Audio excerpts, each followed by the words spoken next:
Well, I was born in Fairmont, Minnesota, which is right next to the Iowa line. I was born on a farm, lived on a farm my whole life, and then I moved from there to California when I was 30 to get out of the Minnesota winters, I guess. Of course. And then I met a beautiful girl there, and we got married, and we had 4 daughters. They were Diana, Linda, Colleen, and Julia, and they're still scattered around the country somewhat, and I don't see them that often, but, and we have 7 grandchildren. And as far as our getting into the Navy, it's kind of interesting. Of course, I was 18, July 13th, 1925. It was 2 years after, or a year and a half after Pearl Harbor. And then I had to sign up for the draft at 18.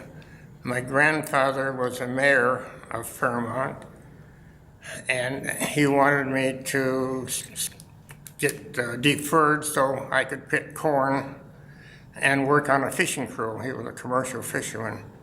Well, the mayor said I could pick corn for 3 months, which I did, and then after that, I had to go. So then I went up to Minneapolis. Fort Snelling is where the base is. And there was about 10 or 12 of us on the bus, and we walked into this room, and one of the officers said, "We've got room for 3 sailors, 2 Marines, and the rest Army." And I instantly raised my arm, Navy. So. Had you intended for it to be the Navy? Had you even thought about it? Well, I thought about it while I was on the bus going up there. Oh. Since I was I didn't want to get in the Army. I wanted to sleep between 2 white sheets and not in a foxhole. So I chose the Navy. So then I was sent to Farragut, Idaho, where I went for boot camp for, I think it was a couple of months.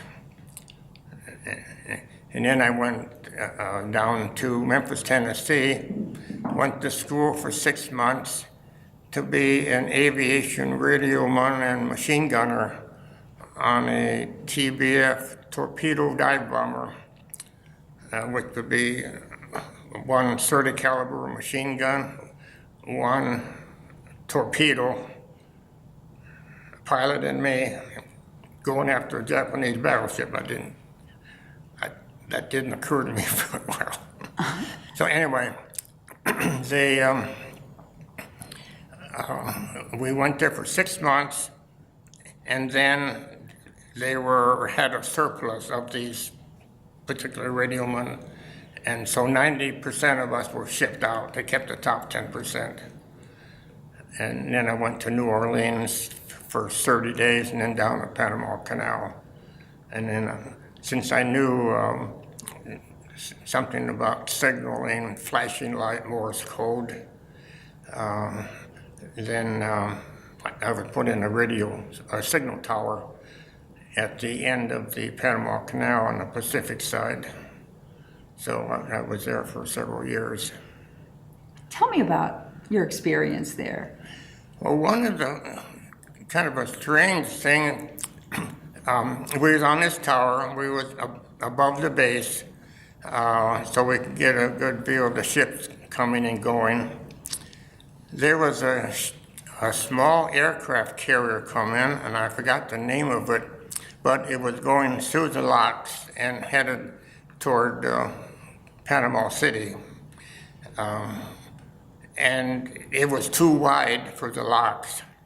So they filled water on 1/2 of the ship, and made the ship careen sideways. So then it was narrower, and then they would go through the 3 locks, and they go up 75 feet.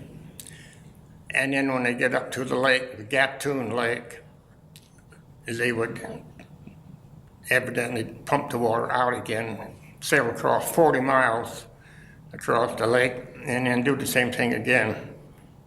Put the water on one side to make it careen, and it's kind of quite a feat. Yes. So somebody had to have a long tape measure and really do it good. And then another incident when it was in the tower, we had 12-inch lamps that had shutters on them, and we would send out Morse code. Was that give messages to ships as they come and go. And then at night, when everything was quieted down, we would talk to other ships, just conversation. They call it PBT, shoot the breeze. So we find a signalman on a ship that's moored there, and we would just talk back and forth. And we had a 36-inch arc light, which puts out a beam. It looked like you could walk on it, it's so powerful. And I'd call up the signal tower on the Panama City side, and I'd say, "You want to shoot the breeze?" And he said, so I would turn the light on and shoot it at a 45-degree angle and pick up a cloud in the sky, and then that cloud would just flash. We would do our Morse code back and forth. Oh. And that's 50 miles across there. So you would aim the light or the beam to Yeah. act to a real cloud in the sky? Well, hopefully there would be a cloud and otherwise, I don't know if I can't remember if you could see the beam or not, but the cloud would light up and do the Morse code. So if there was any enemy reading it, you don't know what they was thinking. So that was something kind of interesting that we did. So, and then below us on the dock was the 10th Naval Fleet, and they were small, armored boats. And their job was to go out into the Pacific Ocean, just outside of the canal, just patrol it looking for maybe Japanese subs or somebody. So once in a while we would go with them just for a ride and go out there and stay overnight and come back in the morning. So. How long did you have to be on duty each day? We lived up there. Oh. So we was on duty all the time, 24 hours a day. How many people lived in that There tower? was probably about 8 of us. And we'd all be on at the same time, we'd take turns. So, yeah, we had time off quite a bit. So. And you remained there almost 2 years? Yes, 2 years. Did you have anything to do with the boats as they're going through the locks where they have to be? No. The only thing we did was just send them messages. If some sailor was in the brig, and if you're in the Navy, you get in trouble, the first thing they do is send you to the South Pacific, where all the fighting's going on. Mm-hmm. And so once in a while, we'd have to signal a ship that say a sailor's coming aboard. Mm-hmm. And they put him in what they call a giggy. They would go out and then we'd look through our glasses and see the sailor with a sea bag over his shoulder climbing up the Jacob's ladder, getting aboard the ship. The ship don't stop, it keeps on going. So they crawl aboard and heading for South Pacific. Wow. I didn't realize that there was even a base in Panama. Both sides of the canal. Both sides. On the Pacific side, it was Cristobal, is the name of the city. Mm-hmm. I'm pretty sure that's what it was.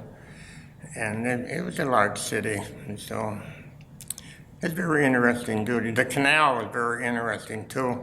For recreation, we would get a pickup and go across the canal just for recreation. Had some beautiful beaches on the other side of the jungle. And this one time, there wasn't any pickups available, So we got a 10-wheeler and had double duos in the back. And so we had a GI can full of beer, a case of Coke in case somebody don't drink beer, and had a few girls came with us and was going across the locks, and you have to zigzag because the locks are at an angle for the water pressure. So you got to go up, I don't know what it was, 50 feet, 60 feet, and then turn at an angle.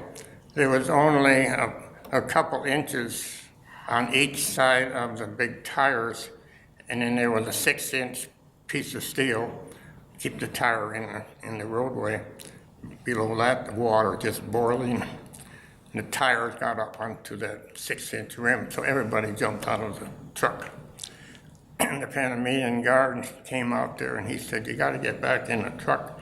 You're not allowed to walk across." And they said, "We're not riding, we're side driving." And I said, "Anybody else want to drive?" So you were going to leave the truck there? No, I was driving the truck because I was a petty officer. But they just got out, they're thinking the truck's going to go over the edge. Well, it wouldn't go over the edge because it just wouldn't. But anyway, you got to turn a corner there. Right. And then you got to do it again because of the other locks on the other side. Goodness, wasn't there any other way to get to the beach? Nope, you got to get across the canal. Okay. So anyway, I wasn't worried a bit. So, and then finally they got in and we drove on through.